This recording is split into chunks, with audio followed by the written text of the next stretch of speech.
सत श्री अकाल, स्वागत है। गौरव शुक्ला मैं हां तुहाडे नाल हाज़र हां खबर जो मुद्दा बने लैके।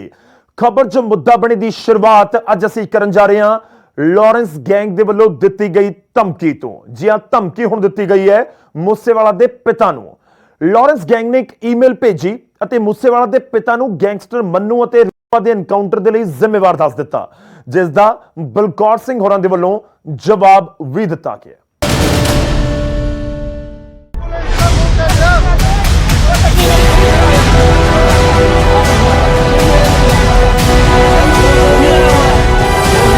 मूसेवाला ਦੇ ਕਤਲ ਤੋਂ ਬਾਅਦ ਪੁਲਿਸ ਲਗਾਤਾਰ ਗੈਂਗਸਟਰਾਂ ਤੇ ਸ਼ਿਕੰਜਾ ਕੱਸ ਰਹੀ ਹੈ, ਜਿਸ ਤੋਂ ਲਾਰੈਂਸ ਗੈਂਗ ਬੁਖਲਾ ਉੱਠਿਆ ਅਤੇ मूसेवाला ਦੇ ਪਿਤਾ ਬਲਕੌਰ ਸਿੰਘ ਨੂੰ ਜਾਨੋਂ ਮਾਰਨ ਦੀਆਂ ਧਮਕੀਆਂ ਦੇਣ ਲੱਗਿਆ। ਲਾਰੈਂਸ ਗੈਂਗ ਨੇ ਹੁਣ ਇੱਕ ਈਮੇਲ ਭੇਜੀ ਹੈ, ਜਿਸ 'ਚ ਉਸਨੇ मूसेवाला ਦੇ ਪਿਤਾ ਨੂੰ ਲਾਰੈਂਸ ਅਤੇ ਜੱਗੂ ਭਗਵਾਨਪੁਰੇ ਦੀ ਸਿਕਿਉਰਿਟੀ ਤੇ ਕੁਝ ਵੀ ਨਾ ਬੋਲਣ ਲਈ ਕਿਹਾ ਹੈ। ਈਮੇਲ 'ਚ ਗੈਂਗਸਟਰਾਂ ਨੇ ਲਿਖਿਆ, सुनो सिद्धू मूसेवाला दे बापू, तू लॉरेंस बिश्नोई जग्गू भगवानपुरिया साडे भरावां दी सुरक्षा नूं लेकर जेकर कुछ बोलेगा तां तेरा तां पता भी नहीं लगूगा। तेनू मार के चले जावांगे। तू अते तेरा मुंडा इस देश दे मालक नहीं हो कि तुसी जिसनू चाहोगे उसनू सुरक्षा मिलेगी। तेरे मुंडे ने साडे भरावां नूं मरवाया अते असी तेरे मुंडे नूं मार दिता। असी भुल्ले नहीं हां मनप्रीत मन्नू अते जगरूप सिंह रूपा दा फेक एनकाउंटर होया है अते तेनू भी यह नहीं भुलना चाहिए बुड्ढे, क्योंकि सब कुछ तेरे दबाव करके होया है। 100 बात की एक बात, जे तू ज्यादा बोलिया तां तेरा हशर सिद्धू तो वध खतरनाक ते भयानक होवेगा। ओके, मैं एजे बिश्नोई, लॉरेंस बिश्नोई, संपत नेहरा, गोल्डी बराड़, जग्गू भगवानपुरिया, काला जठेड़ी ते सोपू ग्रुप तो हाँ।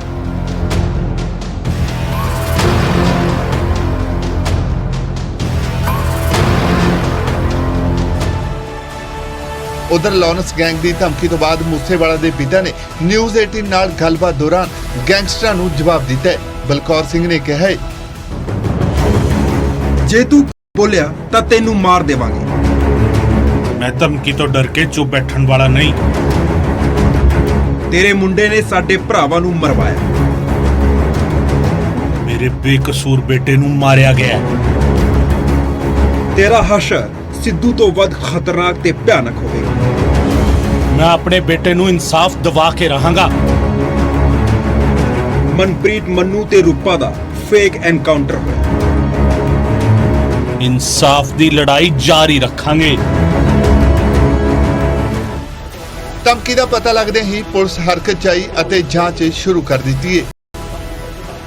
देख रहे हैं कि पंजाब पुलिस पूरी तरह कॉम्पिटेंट है। इस केस में मेन अक्यूज सारे जिन्होंने कार्रवाई की थी उन सबको काबू किया गया। Law is taking its course और बहुत जल्दी ये जितने भी लोग इस तरह के हैं वो सारे न्यूट्रलाइज किए।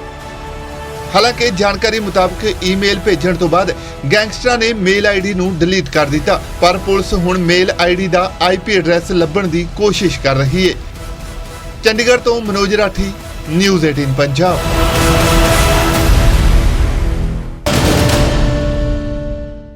अगली खबर का रुख करते हैं। रेल यात्रियों की सुरक्षा मुड़ सवालों के घेरे विच है।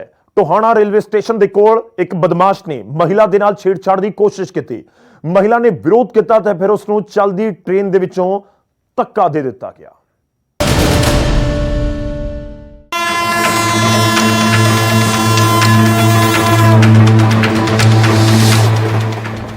रेल का सफर सस्ता जरूर है पर सुरक्षित नहीं। महिलावां लई यह सफर होर भी घातक सिद्ध हो रहा है। जे तुसीं या तुहाडे घर दी कोई महिला रेल च सफर करदी है तां यह खबर देखना होर भी लाजमी हो जाता है। मामला है हरियाणा च पैंदे टोहाना दा, जिथे एक बदमाश ने पेके तो सौरे घर जा रही एक औरत नूं रेल चों धक्का दे दिता है, जिस कारण उसकी मौत हो गई।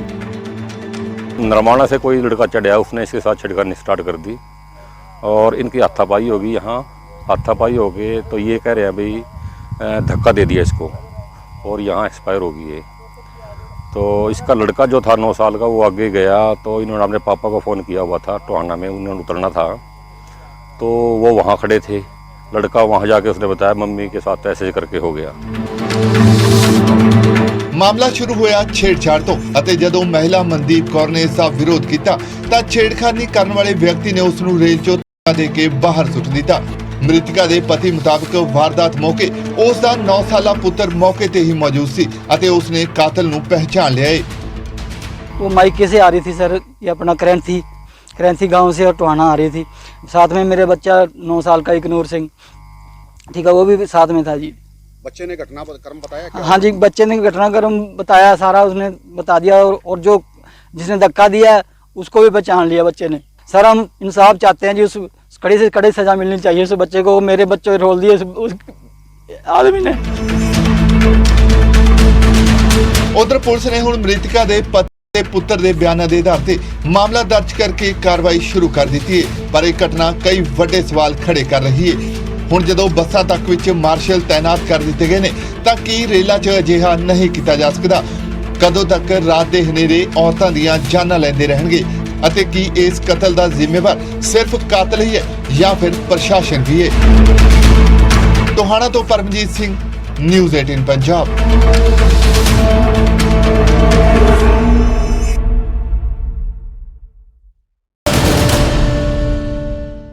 ਹੁਣ ਰੁਕ ਕਰਦੇ ਹਾਂ ਅੰਮ੍ਰਿਤਸਰ ਦਾ। ਅੰਮ੍ਰਿਤਸਰ ਦੇ ਵਿੱਚ ਇੱਕ ਨੌਜਵਾਨ ਦਾ ਕਤਲ ਕਰ ਦਿੱਤਾ ਗਿਆ। 6 ਨੌਜਵਾਨਾਂ ਨੇ ਧਾਰ ਹਥਿਆਰਾਂ ਦੇ ਨਾਲ ਵਾਰਦਾਤ ਨੂੰ ਅੰਜਾਮ ਦਿੱਤਾ। ਮਾਮਲਾ ਪੁਰਾਣੀ ਰੰਜਿਸ਼ ਦਾ ਦੱਸਿਆ ਜਾ ਰਿਹਾ ਹੈ।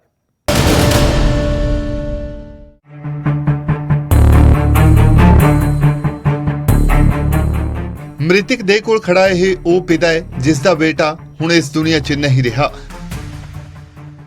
ਮਾਮਲਾ ਅੰਮ੍ਰਿਤਸਰ ਦਾ ਹੈ ਜਿੱਥੇ 23 ਸਾਲਾਂ ਦੇ ਨੌਜਵਾਨ ਨੂੰ ਤੇਜ਼ਧਾਰ ਹਥਿਆਰਾਂ ਨਾਲ ਮੌਤ ਦੇ ਘਾਟ ਉਤਾਰ ਦਿੱਤਾ ਗਿਆ।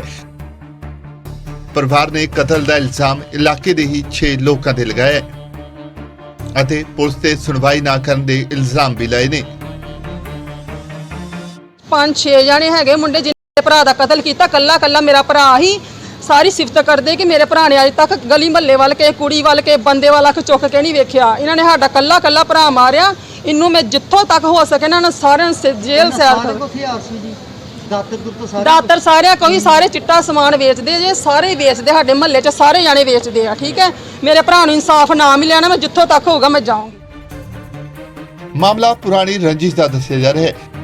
ਪਿਤਾ ਦਾ ਇਲਜ਼ਾਮ ਹੈ ਕਿ ਮੁਲਜ਼ਮਾਂ 'ਚ ਸ਼ਾਮਿਲ ਇੱਕ ਵਿਅਕਤੀ ਨੇ ਪਹਿਲਾਂ ਉਹਨਾਂ ਦੀ ਬੇਟੀ ਨੂੰ ਭਜਾ ਲਿਆ ਸੀ ਅਤੇ ਜਦੋਂ ਉਹ ਵਾਪਸ ਮੁੜੇ ਤਾਂ ਉਹਨਾਂ ਦੀ ਧੀ ਨੇ ਜ਼ਹਿਰ ਖਾ ਕੇ ਜਾਨ ਦੇ ਦਿੱਤੀ ਸੀ, ਜਿਸ ਕਾਰਨ ਦੋਵਾਂ ਧਿਰਾਂ ਵਿਚਾਲੇ ਆਪਸੀ ਰੰਜਿਸ਼ ਸੀ।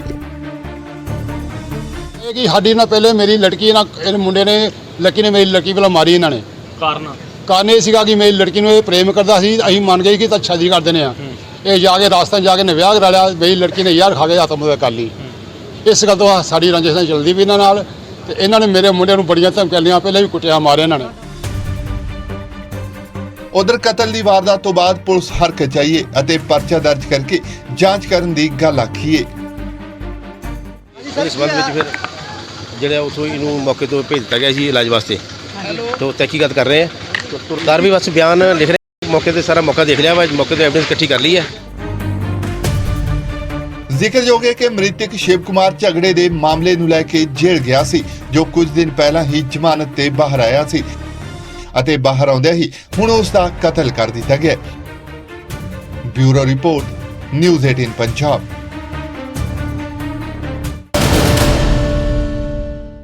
ਹੁਣ ਅੱਗੇ ਵਧਦੇ ਹਾਂ ਤੇ ਖਬਰ ਜਗਰਾਉਂ ਤੋਂ ਲਵਾਂਗੇ।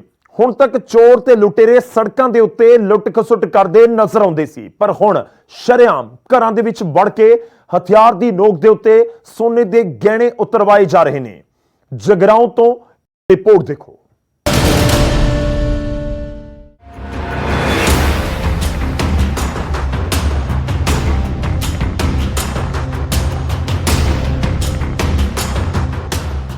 ਜੇਕਰ ਤੁਹਾਡੇ ਘਰ ਕੋਈ ਅਣਪਛਾਤਾ ਆਉਂਦਾ ਹੈ, ਖਾਸ ਤੌਰ ਤੇ ਜਦੋਂ ਉਸਨੇ ਮੂੰਹ ਬੰਨਿਆ ਹੋਵੇ, ਤਾਂ ਦਰਵਾਜ਼ਾ ਘਰ ਦਾ ਨਾ ਖੋਲੋ, ਕਿਉਂਕਿ ਇਹ ਕੋਈ ਲੁਟੇਰਾ ਹੋ ਸਕਦਾ ਹੈ। ਅਜਿਹਾ ਅਸੀਂ ਇਸ ਲਈ ਕਹਿ ਰਹੇ ਹਾਂ ਕਿਉਂਕਿ ਜਗਰਾਉਂ ਦੇ ਸ਼ਾਸਤਰੀ ਨਗਰ ਅਜਿਹਾ ਹੋਇਆ। ਜੋ ਤਸਵੀਰਾਂ ਤੁਸੀਂ ਵੇਖ ਰਹੇ ਹੋ, ਇਹ ਸੀਸੀਟੀਵੀ ਤਸਵੀਰਾਂ ਨੇ ਜਿਸ 'ਚ ਸਾਰੀ ਘਟਨਾ ਕੈਦ ਹੋ ਗਈ ਹੈ। ਪਹਿਲਾਂ ਸ਼ਾਮ ਦੇ 5:36 ਤੇ ਇਹ ਲੁਟੇਰਾ ਘਰ ਦੇ ਚੱਕਰ ਕਰਦਾ ਹੈ, ਸਾਰਾ ਮੌਕਾ ਵੇਖਦਾ ਹੈ ਜਾਂ ਕਹਿ ਲਈਏ ਰੇਕੀ ਕਰਦਾ ਹੈ ਤੇ ਫਿਰ 5:40 ਤੇ ਘਰ ਦੇ ਵਿੱਚ ਵੜ ਜਾਂਦਾ ਹੈ, ਯਾਨੀ ਕਿ ਠੀਕ 4 ਮਿੰਟ ਬਾਅਦ ਘਰ ਦੀਆਂ ਔਰਤਾਂ ਤੋਂ ਬੰਦੂਕ ਦੀ ਨੋਕ ਤੇ ਸੋਨੇ ਦੀਆਂ ਚੂੜੀਆਂ ਲਾਉਣ ਦੇ ਲਈ ਕਹਿੰਦਾ ਹੈ। ਅੱਜ ਮੈਂ ਇੱਥੇ ਕੁਰਸੀ ਤੇ ਬੈਠੀ ਹਾਂ ਵਿਹੜੇ 'ਚ ਉੱਥੋਂ ਇੱਕ ਮੁੰਡਾ ਆਇਆ, ਲੰਬਾ ਸੀ, ਲੰਬਾ ਚੌੜਾ ਕਾਫੀ ਸੀ, ਆ ਕੇ ਜਾਲੀ ਵਾਲੇ ਦਰਵਾਜ਼ੇ ਕੋਲੇ ਖੜਾ। ਮੈਨੂੰ ਕਹਿੰਦਾ ਮੁੰਡੇ ਘਰੇ ਆ। ਮੈਂ ਕਿਹਾ ਕੀ ਗੱਲ, ਦੱਸ ਕੀ ਗੱਲ ਆ। ਤੇ ਜਦੋਂ ਉਹ ਅੰਦਰ ਹੀ ਆ ਗਿਆ, ਮੈਂ ਉਨੀ ਦੇਰ ਖੜੀ ਹੋ ਗਈ ਫਟਾਫਟ। ਜਦੋਂ ਮੈਂ ਖੜੀ ਹੋ, ਮੈਨੂੰ ਕਹਿੰਦੇ ਚੂੜੀਆਂ ਲਾ ਦੇ। ਸੱਸ ਨੂੰ ਦੋਵੇਂ ਬੰਦੂਕ ਦੇਖ ਕੇ ਸੋਨੇ ਦੀਆਂ ਚੂੜੀਆਂ ਲਾ ਕੇ ਦਿੰਦੇ ਨੇ ਤੇ ਫਿਰ ਲੁਟੇਰਾ ਫਰਾਰ ਹੋ ਜਾਂਦਾ ਹੈ, ਜਿਸ ਨੇ ਐਕਟਿਵਾ ਦੂਜੀ ਗਲੀ 'ਚ ਖੜੀ ਕੀਤੀ ਹੋਈ ਸੀ। ਮੈਂ ਜਦੋਂ ਖੜੀ ਹੋਈ ਆ ਤੇ ਮੈਨੂੰ ਕਹਿੰਦੇ ਚੂੜੀਆਂ ਲਾ। ਉਹਨੇ ਮੈਨੂੰ ਐਡੀ ਇੱਕ ਪਿਸਤੌਲ ਦਿਖਾਈ ਹੈ, ਪਿਸਤੌਲ ਦਿਖਾਈ ਆ। ਜਦੋਂ ਮੈਂ ਪਿਸਤੌਲ ਦੇਖੀ, ਮੈਂ ਚੂੜੀਆਂ ਲਾ ਕੇ ਦੇਖੀਆਂ। ਠੀਕ ਹੈ। ਉਸ ਤੋਂ ਬਾਅਦ ਇਹ ਬੋਟੀ ਰਸੋਈ 'ਚ ਸੀਗੀ, ਚਾਹ ਬਣਾਉਂਦੀ ਸੀ, ਇਹਦੇ ਮਗਰ ਗਿਆ ਤੇ ਬੋਲਿਆ ਕੁਛ ਨਹੀਂ। ਚੂੜੀਆਂ ਉਹਦੀਆਂ ਵੀ ਲਵਾ ਲਈਆਂ, ਮੇਰੀਆਂ ਵੀ ਲਵਾ ਲਈਆਂ। ਚੁੱਪ ਕਰਕੇ ਉਹ ਚਲਾ ਗਿਆ। ਇਲਾਕੇ ਦੀਆਂ ਔਰਤਾਂ ਨੇ ਸੁਰੱਖਿਆ ਨੂੰ ਲੈ ਕੇ ਪ੍ਰਸ਼ਾਸਨ ਤੇ ਸਰਕਾਰ ਨੂੰ ਸਵਾਲ ਕੀਤੇ ਨੇ ਤੇ ਕਾਰਵਾਈ ਨਾ ਹੋਣ ਤੇ ਭਵਿੱਖ 'ਚ ਅਨਸ਼ਨ ਦੀ ਚੇਤਾਵਨੀ ਦਿੱਤੀ ਹੈ। ਸਾਡਾ ਨਿਆਂ ਕਰੋ। ਮੈਂ ਸਾਡਾ ਰਹਿਣਾ ਦੁੱਬਰ ਕੀਤਾ। ਪਹਿਲਾਂ ਵੀ ਆਪਣੇ ਨਾਲ ਕੋਈ ਵਾਰਦਾਤ ਹੋਈ ਹੈ ਜੀ? ਪਹਿਲਾਂ ਸਾਡੇ ਨਾਲ ਪਹਿਲਾਂ ਵੀ 2 ਹੋ ਚੁੱਕੇ ਹਨ। घर में भी रख मंदिर है, मंदिर है, ਸਾਰਿਆਂ ਨੂੰ ਖਤਰਾ ਹੈ, ਸਾਰੇ ਜਾਣਿਆਂ ਨੂੰ ਖਤਰਾ ਹੈ, ਸਾਰੀ ਲੇਡੀਜ਼ ਨਾਲ ਹੈ। मांग कर रही है इसको जल्दी कार्रवाई किया जाए, से जल्द कार्रवाई किया जाए, नहीं तो हम लोग सारे आंसर करेंगे। ਜ਼ਿਕਰਯੋਗ ਹੈ ਕਿ ਪਹਿਲਾਂ ਵੀ ਇਸੇ ਘਰ 'ਚ 2 ਵਾਰ ਚੋਰੀ ਹੋ ਚੁੱਕੀ ਹੈ। ਬੇਸ਼ੱਕ ਪੁਲਿਸ ਸੀਸੀਟੀਵੀ ਦੇ ਆਧਾਰ ਤੇ ਲੁਟੇਰੇ ਨੂੰ ਪਾਲਣ 'ਚ ਕਾਮਯਾਬ ਹੋ ਜਾਵੇ, ਪਰ ਇਸ ਘਟਨਾ ਤੋਂ ਬਾਅਦ ਸਾਫ਼ ਹੈ ਕਿ ਘਰਾਂ 'ਚ ਬੈਠੇ ਲੋਕ ਵੀ ਹੁਣ ਸੁਰੱਖਿਅਤ ਨਹੀਂ, ਜੋ ਹਰ ਇੱਕ ਲਈ ਚਿੰਤਾ ਦਾ ਵਿਸ਼ਾ ਹੈ। ਜਗਰਾਉਂ ਤੋਂ ਦੀਪਕ ਸਿੰਘਲਾ, ਨਿਊਜ਼ 18 ਪੰਜਾਬ।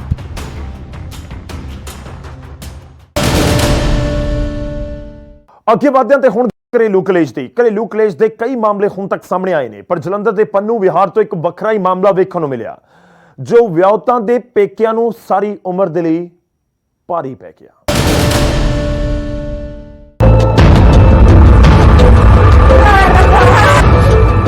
ਪਤੀ ਪਤਨੀ ਦੇ ਕਲੇਸ਼ ਦੇ ਕਈ ਕਿੱਸੇ ਅੱਜ ਤੱਕ ਤੁਸੀਂ ਸੁਣੇ ਹੋਣੇ, ਪਰ ਪਤੀ ਨੂੰ ਜ਼ਹਿਰ ਖਾਣ ਦਾ ਡਰਾਮਾ ਕਰਨਾ ਮਹਿੰਗਾ ਪਿਆ ਤੇ ਪਤਨੀ ਨੇ ਸੱਚਮੁੱਚ ਹੱਥ ਤੋਂ ਜ਼ਹਿਰ ਖੋ ਕੇ ਖਾ ਲਿਆ ਤੇ ਹਸਪਤਾਲ ਪਹੁੰਚਣ ਤੋਂ ਪਹਿਲਾਂ ਹੀ 30 ਸਾਲਾ ਪਤਨੀ ਦੀ ਮੌਤ ਹੋ ਗਈ ਹੈ। ਮਾਮਲਾ ਜਲੰਧਰ ਦੇ ਪੰਨੂ ਵਿਹਾਰ ਦਾ ਹੈ।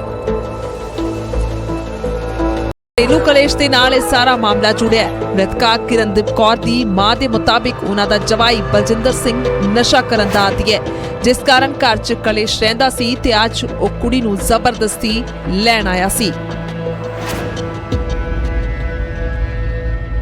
ਲੜਾਈ ਦਾ ਕਾਰਨ ਕੀ ਸੀ? ਲੜਾਈ ਕਾਰਨ ਨਸ਼ੇ ਪੱਤੇ ਕਰਦਾ। ਜਦੋਂ ਕੁੜੀ ਨੂੰ ਡਰਾਵੇ ਦੇਣਾ, ਜਦੋਂ ਪੈਸੇ ਨਹੀਂ ਹੁੰਦੇ ਨਸ਼ਾ ਨੂੰ ਕਦੋਂ ਤੇ ਮੈਂ ਵਰ ਚੱਲਿਆ, ਮੈਂ ਉੱਥੋਂ ਮੰਗਦੇ ਧਮਕੀਆਂ ਦੇ ਦਿੰਦਾ। ਪਹਿਲਾਂ ਵੀ ਕਦੀ ਇਦਾਂ ਹੱਥ ਚੁੱਕਿਆ ਜਾਂ ਕਦੀ ਇਦਾਂ ਕੋਸ਼ਿਸ਼ ਕੀਤੀ ਹੋਵੇ ਕੁਝ ਪੀਣ ਦੀ?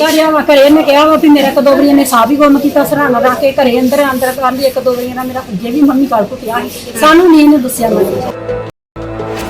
ਜਦਕਿ ਪਤੀ ਨੇ ਆਪਣੀ ਸੱਸ ਨੂੰ ਇਸ ਸਾਰੀ ਕਲੇਸ਼ ਦੀ ਵਜ੍ਹਾ ਦੱਸਿਆ। ਕੋਈ ਨਹੀਂ ਭਾਈ, ਮੇਰੇ ਸਹੁਰਿਆਂ ਨੇ ਮੈਨੂੰ ਬਹੁਤ ਪਰੇਸ਼ਾਨ ਕੀਤਾ ਹੈ। ਅੱਛਾ ਜੀ। ਠੀਕ ਹੈ ਜੀ। ਉਸ ਤੋਂ ਬਾਅਦ ਮੇਰੀ ਸੱਸ ਨੇ ਜਿਹੜਾ ਹੁਣ ਇਹਨਾਂ ਚਬੇੜਾਂ ਦਾ ਬਹਾਨਾ ਮਾਰਿਆ, ਹੁਣ ਮੈਂ ਦਵਾਈ ਲਿਆ ਕੇ ਅੱਜ ਮੈਂ ਆਪ ਆਇਆ ਹਾਂ ਵੀ ਆਪ ਮਰ ਜਾਣਾ। ਠੀਕ ਹੈ, ਮੈਂ ਦਵਾਈ ਲਿਆ ਕੇ ਕੋਠੇ ਤੇ ਚੜ੍ਹ ਕੇ ਆਪ ਪੀਤੀ ਸੀ।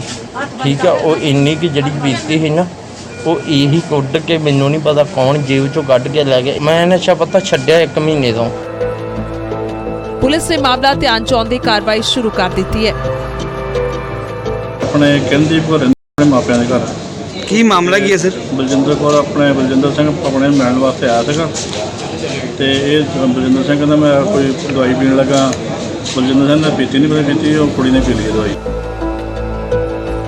ਜ਼ਿਕਰਯੋਗ ਹੈ ਕਿ ਲੜਕੀ ਪਿਛਲੇ 4 ਮਹੀਨਿਆਂ ਤੋਂ ਪੇਕੇ ਘਰ ਰਹਿ ਰਹੀ ਸੀ ਤੇ ਆਪਣੇ ਪਿੱਛੇ ਹੁਣ 2 ਧੀਆਂ ਛੱਡ ਗਈ ਹੈ। ਜਲੰਧਰ ਤੋਂ ਸੁਰਿੰਦਰ ਕੰਬੋਜ, ਨਿਊਜ਼ 18 ਪੰਜਾਬ।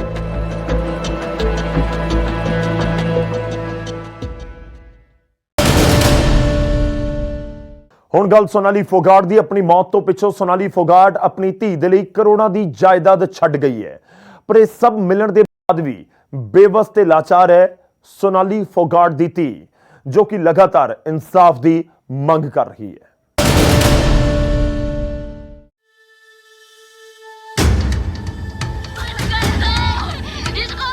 ਸੋਨਾਲੀ ਫੋਗਾਟ ਦੀ ਮੌਤ ਹੋਈ ਜਾਂ ਕਤਲ, ਇਸ ਨੂੰ ਲੈ ਕੇ ਪੁਲਿਸ ਦੀ ਜਾਂਚ ਜਾਰੀ ਹੈ, ਪਰ ਇਸ ਦੌਰਾਨ ਜੋ ਪਰਿਵਾਰ ਨੂੰ ਘਾਟਾ ਪਿਆ ਉਹ ਪੂਰਾ ਨਹੀਂ ਕੀਤਾ ਜਾ ਸਕਦਾ।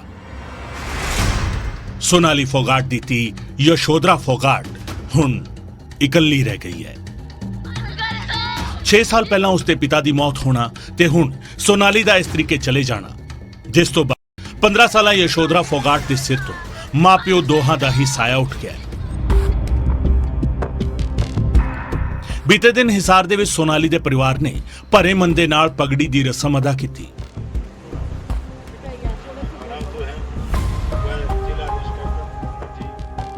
स्वामी जसमेर ने सोनाली दी धी यशोधरा दे सिर ते पगड़ी बन्नी।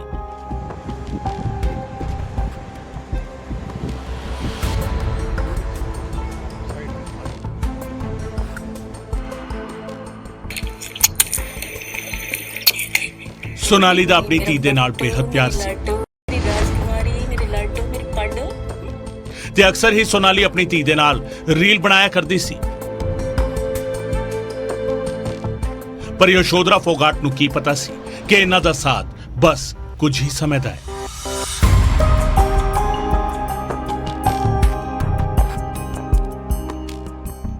ਇਸ ਸਭ ਤੋਂ ਬਾਅਦ ਹੁਣ ਸੋਨਾਲੀ ਦੀ ਪ੍ਰਾਪਰਟੀ ਦੀ ਇਕੱਲੀ ਹੱਕਦਾਰ ਉਸ ਦੀ ਧੀ ਯਸ਼ੋਧਰਾ ਹੈ। ਦੱਸ ਦਈਏ ਕਿ ਸੋਨਾਲੀ ਦੇ ਨਾਂ ਤੇ ਤਕਰੀਬਨ 100 ਕਰੋੜ ਦੀ ਜਾਇਦਾਦ ਹੈ, ਜਿਸ ਦੇ ਵਿੱਚ 13 ਏਕੜ ਖੇਤੀਬਾੜੀ ਜ਼ਮੀਨ, ਸਿਰਸਾ ਰੋਡ ਤੇ ਇੱਕ ਫਾਰਮ ਹਾਊਸ, ਗੁਰੂਗ੍ਰਾਮ ਦੇ ਵਿੱਚ ਦੇ 2 ਫਲੈਟ, ਨੋਇਡਾ ਦੇ ਸੈਕਟਰ 52 ਵਿੱਚ ਇੱਕ ਫਲੈਟ, ਗੰਗਵਾ ਪਿੰਡ ਦੇ ਵਿੱਚ ਸੋਨਾਲੀ ਦਾ ਫਲੈਟ, ਹਿਸਾਰ ਦੇ ਸੰਤ ਨਗਰ ਵਿੱਚ ਇੱਕ ਕੋਠੀ ਤੇ ਕਈ ਦੁਕਾਨਾਂ ਅਤੇ 3 ਗੱਡੀਆਂ ਦੇ ਨਾਲ-ਨਾਲ 50 ਤੋਲੇ ਸੋਨਾ ਵੀ ਸ਼ਾਮਿਲ ਹੈ। ਇਸ ਸਭ ਦੀ ਵਾਰਸ ਹੁਣ ਸੋਨਾਲੀ ਦੀ ਧੀ ਹੈ। ਬੇਸ਼ੱਕ ਯਸ਼ੋਧਰਾ ਫੋਗਾਟ ਨੂੰ ਉਸ ਦੀ ਮਾਂ ਦੀ ਸਾਰੀ ਪ੍ਰਾਪਰਟੀ ਮਿਲ ਜਾਵੇਗੀ, ਪਰ ਜੇ ਕੁਝ ਨਹੀਂ ਮਿਲੇਗਾ ਤਾਂ ਉਹ ਹੈ मां दा प्यार ते साथ। जिथे बाकी परिवार कतल दा खदशा जता रहा है, तां उत्थे यशोधरा फोगाट ने भी मामले दी सीबीआई जांच ते दोषियों नूं सख्त सजा दी मंग कीती है। मेरे को जस्टिस मिलना चाहिए, इन्वेस्टिगेशन होनी चाहिए प्रॉपर, और जो कल्प्रेट है उन्हें पनिशमेंट मिलनी चाहिए। 15 साला यशोधरा फोगाट करोड़पति होने के बावजूद इकल्ली रह गई है। इन्नी छोटी उम्रे इस सब का सामना करना यशोधरा लिए वाकई बहुत औखा है, पर यशोधरा नूं आस है तां सिर्फ इंसाफ दी, ते हुण वेखना होवेगा कि इंसाफ मिलदा कदों है।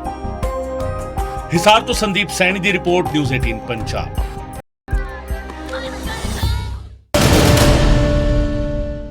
खबर जो मुद्दा बने दे विच अज दे लई इन्ना ही। इजाजत दिओ, धन्नवाद।